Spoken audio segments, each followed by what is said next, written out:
En Bolivia se comió al capitalismo.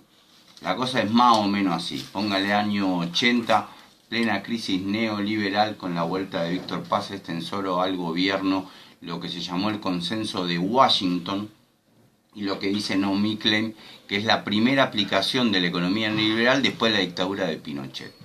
Hay una gran crisis económica, fueron privatizadas las minas, se cerraron muchas minas y esto coincidió también con una terrible sequía en el campo. La gente entonces tuvo que emigrar. Algunos, por ejemplo, emigraron al Chapare, ahí a conquistar esta zona que era bastante yerma, de esa conquista, de esa lucha política por el territorio, que también tuvo mucho que ver con la economía social, con generar las escuelas, generar los centros de salud, generar toda esta producción de la hoja de coca para poder vivir, se hizo comunitariamente porque el Estado no estaba presente.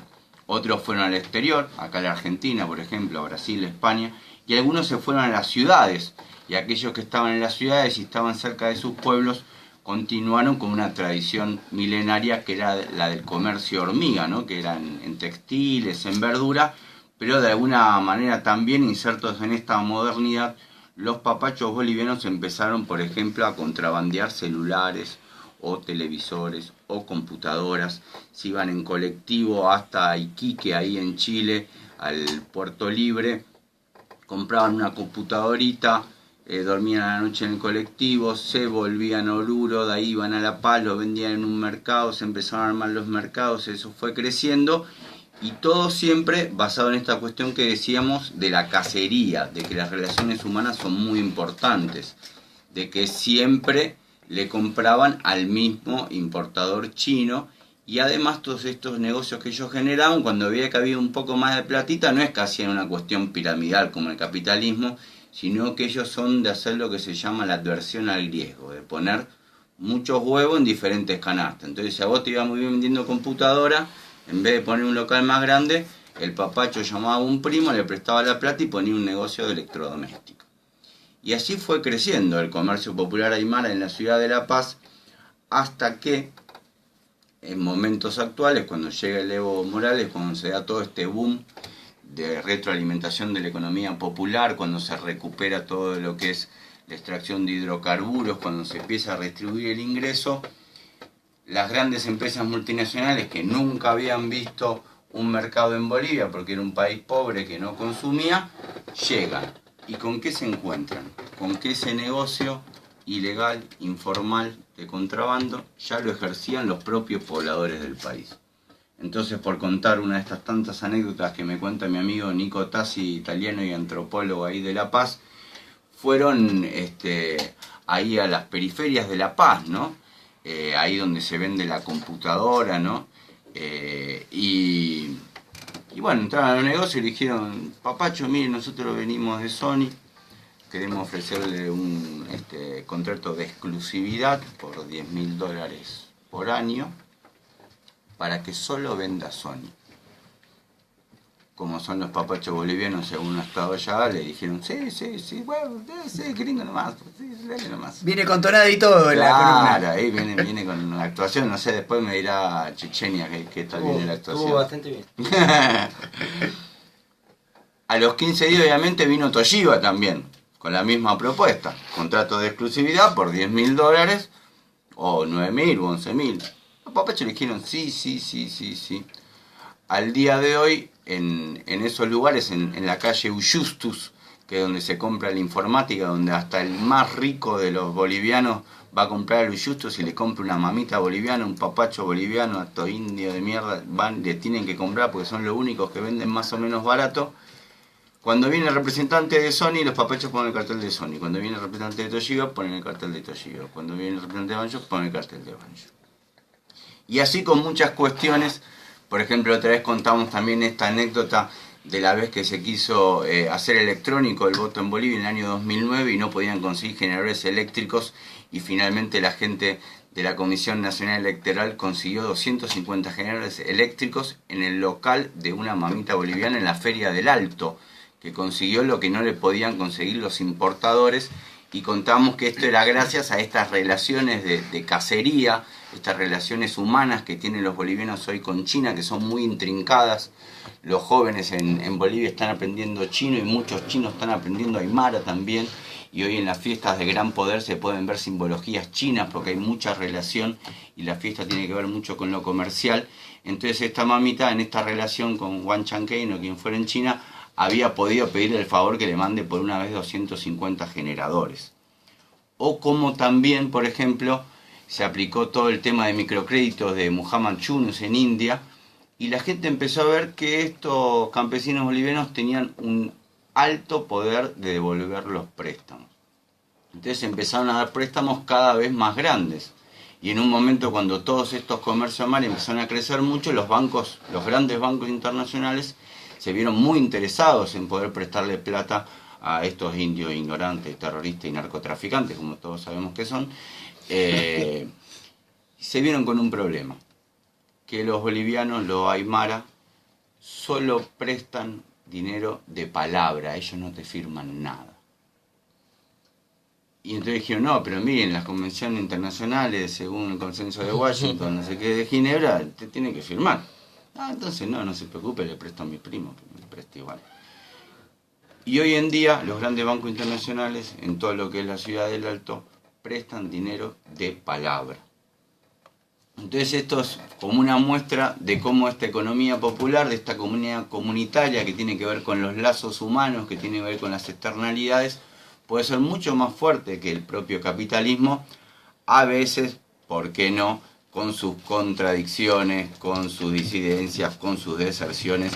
En mi libro La Bolivia de Ebro hablo mucho de este furor de consumo en Bolivia, que también trae muchas cosas que no son tan lineales y que muchas veces se cae en el capitalismo más voraz, como también la compa Verónica Gago en su libro La razón neoliberal habla también de cómo esta misma estructura de Bolivia se aplica acá en Argentina y genera fenómenos como las saladas, fenómenos como que todo lo que es el comercio de verduras está en manos de los bolivianos en Argentina, los talleres textiles, pero que muchas veces estas lógicas desde abajo también implican lógicas de explotación o lógicas de acumulación, ¿no? Pueden pasar las dos cosas.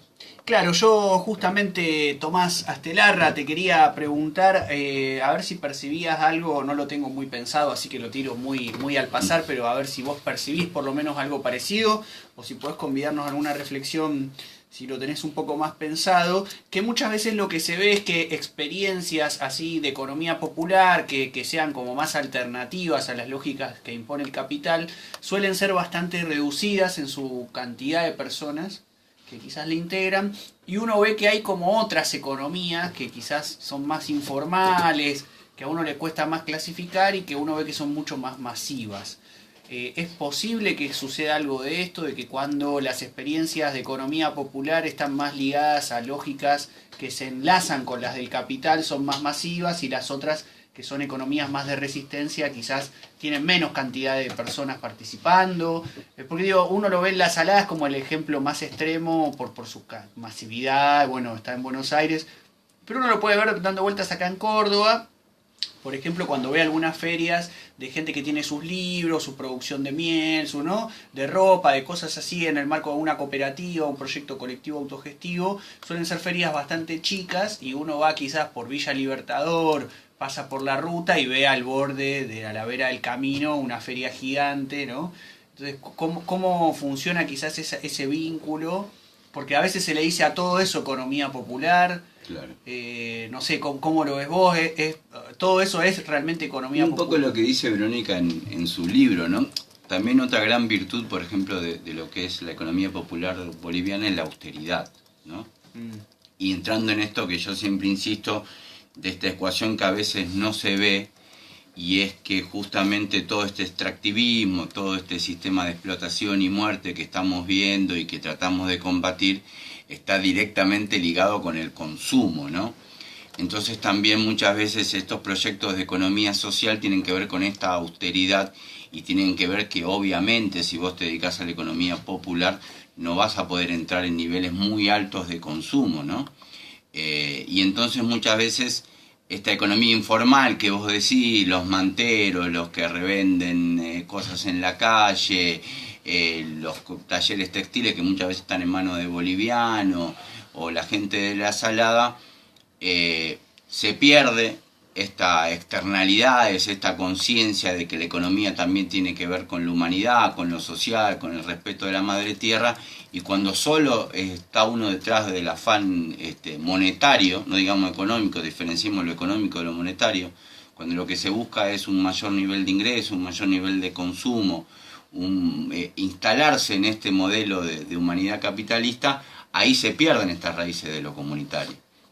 Entonces muchas veces tiene que ver con eso, ¿no? Con que ese comercio informal está hecho justamente para acceder a esos niveles de consumo que tiene el capitalismo, quizás por fuera del capitalismo, pero la identidad vendría a ser más o menos la misma, ¿no? Un poco en este criterio que es muy válido del nuevo gobierno de Cambiemos, de que realmente no se podía vivir con todo este consumo. Si nosotros sacamos la cuestión de que lo que dicen esto de Cambiemos justamente están viviendo cada vez mejor y la gente cada vez peor, que es la parte donde no cierra el discurso, es cierto que la economía que generó el kirchnerismo y que generaron muchos gobiernos progresistas en Latinoamérica, como el de Evo Morales, es una economía donde se aumentan los niveles de consumo, donde se aumentan los niveles de bienestar, por encima quizás de la media que tendríamos que tener todos, y eso indefectiblemente genera economías extractivas, indefectiblemente genera burguesías. Por ejemplo, el Raúl Sivecci en su última nota ahí en Lobo Suelto contaba eso, ¿no? Como estos nuevos ricos que generó el chavismo en Venezuela, ¿no? Como los nuevos ricos que generó también el MAS de Evo Morales, como los nuevos ricos del kirchnerismo, ¿no? De alguna manera. Entonces, si toda esta cuestión política se basa en vivir de una forma como viven los que antes tenían el poder, la ecuación no va a cerrar y tarde o temprano va a tener que reprimir a alguien, tarde o temprano va a tener que extraer más petróleo, tarde o temprano va a tener que transar con las multinacionales que tienen la verdadera tecnología, los verdaderos recursos y el capital financiero para llevar adelante estos proyectos. Ahora, si uno se queda en una economía de austeridad, se queda en una economía de reciprocidad, de trueque, de vivir con poquito, ahí yo creo que sí es mucho más viable el tema de la economía social. Bien, una economía, digamos, que puja muchas veces bueno,